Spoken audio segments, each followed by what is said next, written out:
Tink I'm strung, fucking around my phone. Tink strung lots of watering cans on a long vine. She tied one end of the vine around a sturdy sunflower stalk. She pulled the other end tight and flew in a circle, watering as she went. Tink was done watering in no time. As long as I'm here, she said to herself, what else needs tending? She looked around the garden. In a hot sun corner, she spotted flowers with a few yellow leaves. They've just had water, she said. Maybe they need a bit of shade. Quick as a wink, Tinkering Tink had created a rotating shade from a twig and three large hazel leaves. See this big twig? And those are called hazel leaves. There, she said. Now the flowers could take turns getting out of the strong sun. So you're working so hard. But Tink wasn't done yet. One after the other, ideas popped into her head. Ideas for making Lily's gardening work faster, even better. Every gardener should have contraptions to water, shade, hoe, and plant seeds, Tink thought. Or one contraption that could do it all. Tink fetched her tools and all the parts she would need. Then she got to work. When Lily returned to the garden that afternoon, she found Tink testing her masterpiece.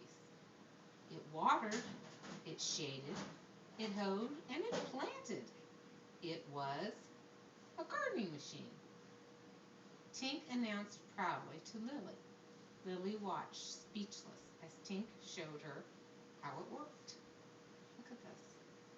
What's her name? Well, that must be Lily. Because Tink, it says Tink was showing Lily how to do it. See, it's got this. Here's the watering can. That gives shade. So finally, when Tink had finished, Lily found her voice. Tink, thank you, she said. She paused, choosing her words carefully. The garden looks beautiful.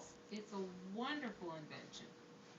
But, well, I like to water and plant seeds by hand. Lily's face brightened just thinking about it. To me, it's really exciting. You see how she did it? See, she's got the watering cans, three of them hanging here. She's got the shade. See here, those are the hose. But this is Lily. Lily doesn't use all this fancy stuff. She just wants to do it with just her hands. Lily thanked Tink 10 more times for her help before Tink set off towards her workshop, pushing the machine in front of her. Even so, Tink felt disappointed. As she neared Cavendish Stream, Tink heard a chorus of eager, peeping noises and a familiar voice coming from the other side of some tall reeds. I'm trying, the voice cried. Tink left her machine and flew over the reeds to find, oh my goodness, Beck. Tink's friend was surrounded by unhappy little frogs, each peeping for her attention. Look at all those frogs, oh my goodness. Tink, Beck cried, I'm so glad to see you. I just don't know what to do with these never frogs. Some of them are too dry, some of them are too hot, and the rest want to be fed.